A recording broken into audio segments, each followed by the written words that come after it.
Hello, everybody. This in front of you is my meditation chair. It's the place where I go and I allow myself to be undone. And it's the place from which I'm going to speak with you today.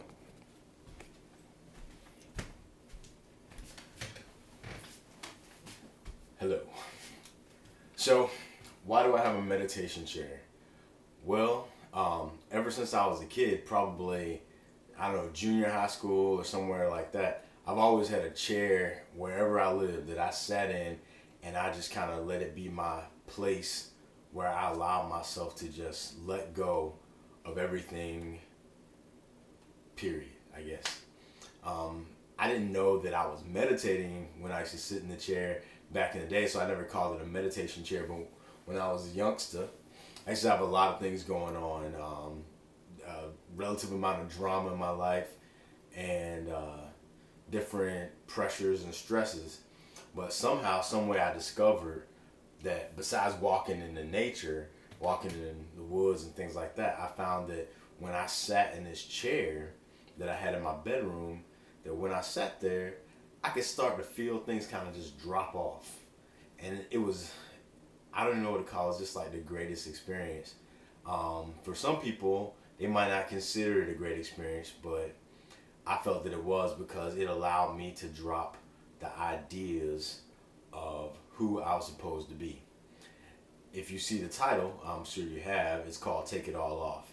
And for those of you who are wondering, this is not any kind of inappropriate video, but it's about taking off all the roles, all the ideas, all the prejudices, all the stereotypes, the different things that get projected onto us into our lives when we come into this world, and the things that we sometimes take on. I'll give an example. As you can see, I'm a black male, and growing up in my town, when I was a kid, there was a story. I came into the world with a story that said, look, this is what you are, this is what you never will be, this is what your dad was, so that's what you're going to be, those sorts of things.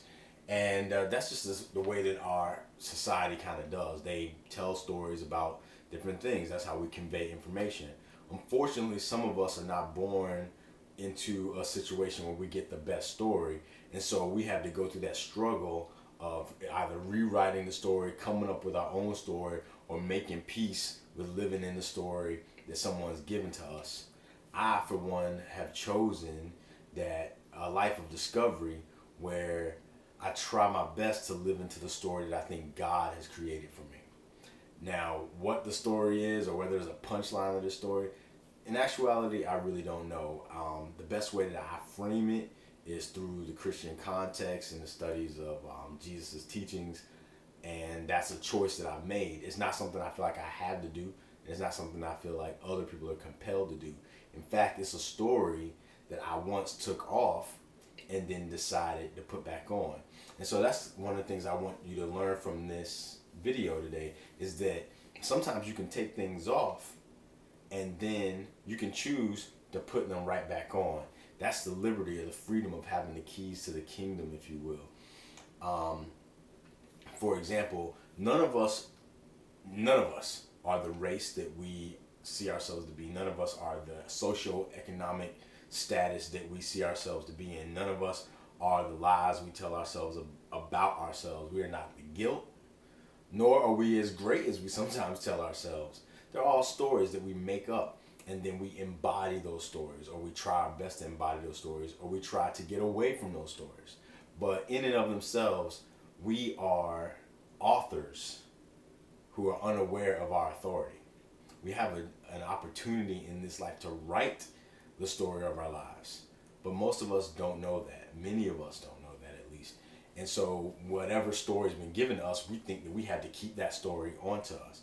Because sometimes we love the people, or feel like we love the people, who tell us the stories that may very well be very harmful to us. So I realized a long time ago that I could take that story off. And so very, very often I would take that story off. And I can say that there are side effects to taking off the story. One of the side effects is that some people who are attached to the story that they've created of who they think you are may not be comfortable with you telling your own story, because a lot of people are lazy. I mean, this is what it comes down to. That's why we have prejudices. That's why we have stereotypes, because people can see somebody and say, insert story here. I don't have to think and I don't have to learn. If they didn't have the stereotypes and the other things that we project on other people, sometimes building relationships will take a lot longer, but a lot of people avoid the whole situation together by just making up stories. But I'm inviting you to know that if you have a story that's being projected onto you, or a story that you tell yourself that you don't really think is good for you, drop the story. I was recently listening to a Iyanla Vanzant's Piece from Broken Pieces, and she tells a lot about the stories, some things they call in church like generational curses or whatever the case may be. She talked a lot about the systemic problems in her surrounding life and the things that she repeated and passed on to her kids and all these other things like that. And those are nothing but stories of our own worth, stories of our own value. I'll tell you right now, I know my value. I am of infinite value. Guess what? You are too. Why so? If you just take a moment and you sit back in your place, your chair, whatever it is you have, and you allow these stories to fall away, and you just think for a minute, this whole creation exists to support you in discovering who you are. This whole creation, how much does it cost to build a planet, a solar system, a galaxy, a universe? How much? There's no money you can put on that. It's infinite value. All the dollars in the world, all the gold or whatever it is that people put value to in the world cannot even touch what it would take to create this existence. And yet, it's all for you. It's all for me. And it's an opportunity. That's how much value you have. All of us have. But we don't know that because we have this other story. So, what I want to do in this rambling way that I'm doing right now is to just invite you into the awareness that whatever stories you're telling yourself, you can take them off. And if you choose to put those stories back on for the sake of a relationship or for the sake of, trying to learn a certain thing in this lifetime, feel free to do so. Just knowing that, just like Christ said, he can lay down, no one takes his life, he gives it freely. Know that you're giving it freely too. So, that being said, I'm going to write a couple words on the computer, hit post, and hopefully you'll be reading this sometime soon. Hopefully you'll get something out of it too. Take care.